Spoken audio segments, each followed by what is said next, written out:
And we are continuing the conversation right now, and we are being joined by Justin Walker, who's a former law clerk for Judge Kavanaugh and a current assistant law professor at U of L. So thank you for joining us here tonight. I do want to first ask you, though, that a lot of talk really on how this will sort of shape the court. Should we see any surprises now moving forward? Well, Kavanaugh replaces a Justice, Anthony Kennedy, who actually voted with the conservative bloc in every 5-4 case last year. So I wouldn't want to overstate the importance, but on the other hand, Kavanaugh is going to be there for 10, 20 years, maybe longer, and he will be a voice for textualism and originalism for a very long time.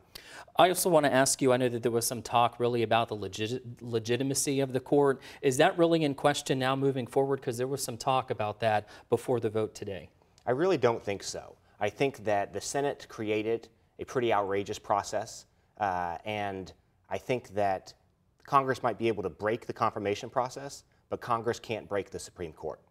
One of the leading advocates really for Kavanaugh was Senator McConnell here, obviously the home state of Kentucky, the Senate Majority Leader here as well.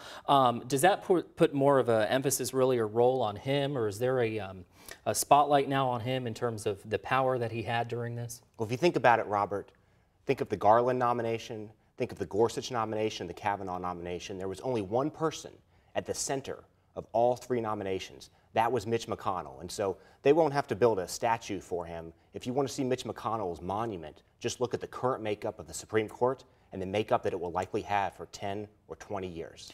What do you think about this back and forth? And vitriol was a word that was used a lot last week as well. But there was some name calling, there was finger pointing, there was shouting by Senator Graham during the hearings as well. Your take on all of that? Well, it's depressing. I mean, there was witness tampering that's been alleged. There were protesters yelling murderer. There was a senator who accused Judge Kavanaugh of being, quote, evil, and said those who support him are accomplices in evil. Dr. Ford's name was leaked to the press against her will. It's really been a disheartening process, and I hope that it's not that way forever. You're a law professor, so I'm sure there's probably takeaways or maybe even some class lessons that you'll be teaching your students moving forward. Oh, my goodness. Well, I guess I would encourage them that if they ever enter the public arena, on the one hand, to be ready for people to treat them in a way that's not always terrific. And on the other hand, if they're ever in a position to be policymakers or be opinion makers, to approach the job with civility and respect and decency.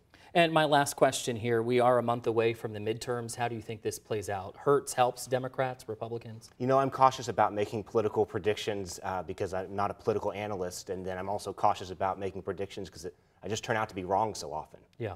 Well, hopefully in terms of when this is all complete as well. I know that there have been some name calling and some shouting as well, but hopefully the decorum returns to Washington, D.C. Absolutely. All right, Justin, thank you for joining us here tonight as well. And we will continue to follow this story too. Justin, thank you.